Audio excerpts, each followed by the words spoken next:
It has now emerged that as early as June this year, the government had traced higher than recommended levels of iron in samples of cooking oil retailing, a fact which necessitated the suspension of 10 batches from the market last week. The Kenya Bureau of Standards says that it took 3 months to respond owing to required due diligence, which precedes any remedial action. Brian George now reports.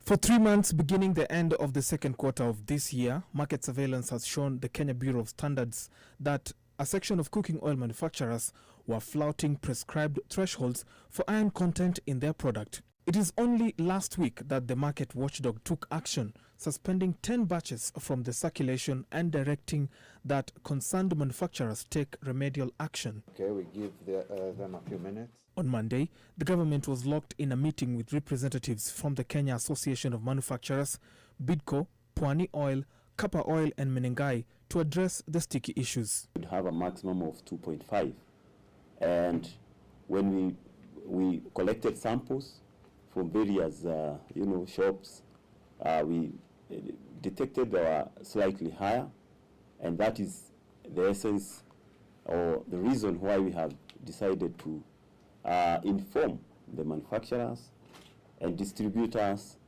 that whatever does not meet the requirement need to be withdrawn or recalled.